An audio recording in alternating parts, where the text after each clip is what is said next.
स्तनधारियों के अस्तित्व में आने की अद्भुत कहानी में आपका स्वागत है। आज हम समय की यात्रा पर निकलेंगे, यह देखने के लिए कि कैसे छोटे छछूंदर जैसे जीवों ने डायनासोर के युग में जीवित रहकर पृथ्वी के मुख्य जानवरों का रूप ले लिया। हमारे साथ जुड़िए जब हम जानेंगे कि उन्होंने कैसे अद्भुत बदलाव किए, कौन कौन से बड़े कदम उठाए और कौन कौन सी नई चीजें विकसित की, जिनकी वजह से स्तनधारी आज इतने विविध और जटिल जीव बन पाए हैं।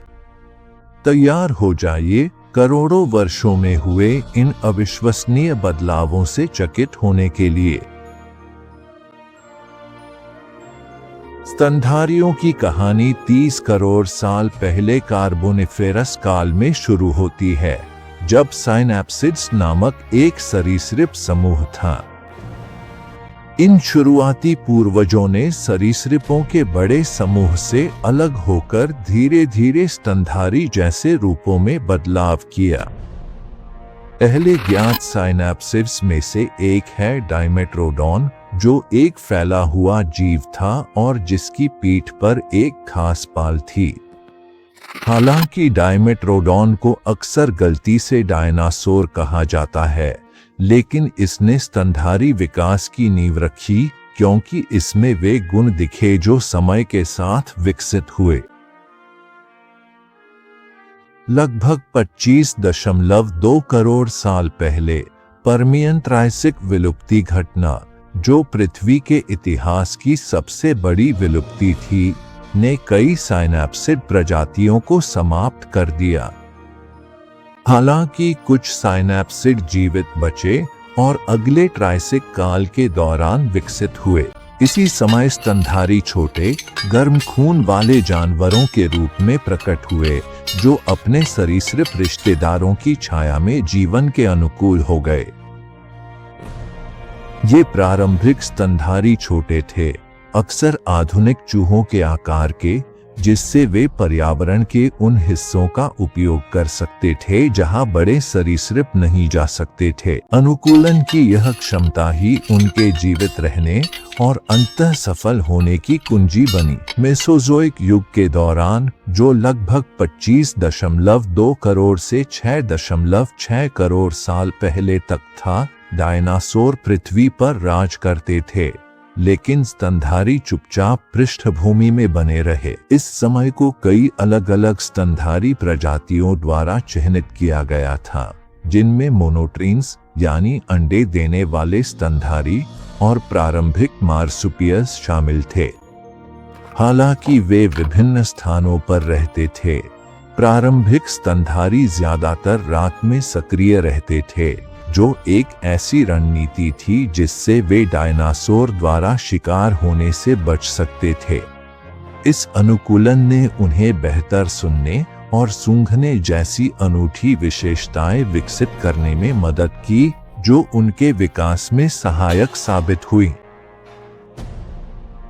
स्तनधारियों की कहानी में एक बड़ा मोड़ लगभग 6.6 करोड़ साल पहले आया, जब क्रेटेशियस पैलियोजीन विलुप्ति घटना घटी, जिसे आमतौर पर पृथ्वी से टकराए एक विशाल क्षुद्रग्रह के कारण माना जाता है। इस आपदा के कारण पृथ्वी की लगभग 75% प्रजातियां विलुप्त हो गईं, जिनमें सभी गैर पक्षी डायनासोर भी शामिल थे। डायनासोर के समाप्त हो जाने के बाद स्तनधारियों ने जल्दी से अनुकूलन करने और अधिक विविध बनने का अवसर प्राप्त किया। यही वह समय था जब पैलियोजीन काल की शुरुआत हुई, जिसमें स्तनधारियों में बड़े विकासात्मक परिवर्तन हुए और कई परिचित समूहों का उदय हुआ। पैलियोजीन काल के दौरान स्तनधारी कई रूपों में विकसित हुए, जो अलग अलग पर्यावरण के अनुसार अनुकूलित थे। हाथी और दरियाई घोड़े जैसे बड़े स्थलीय स्तनधारियों से लेकर व्हेल और डॉल्फिन जैसे जलजीवों तक इस युग में विविधता की अद्भुत वृद्धि देखने को मिली। इसी समय के दौरान प्राइमेट्स का विकास हुआ, जिससे महत्वपूर्ण बदलाव आए और मानव विकास की नींव पड़ी। बड़े मस्तिष्क, जटिल सामाजिक संरचनाओं और कुशल हाथों के विकास ने प्राइमेट्स को विभिन्न पर्यावरण में अनुकूल होने की क्षमता दी। जैसे जैसे स्तनधारी विकसित होते गए, एक अद्भुत शाखा उभरी जिसे होमिनिड्स कहा जाता है। हमारे पूर्वज जैसे ऑस्ट्रालोपिथेकस विपादता यानी 2 पैरों पर चलने की क्षमता दिखाते थे। इस अनुकूलन ने उनके हाथों को औजारों के उपयोग और उन्हें संभालने के लिए स्वतंत्र कर दिया, जिससे संस्कृति और सभ्यता के विकास का मार्ग प्रशस्त हुआ। औजार बनाने की क्षमता हमारे वंश की एक विशिष्ट विशेषता है।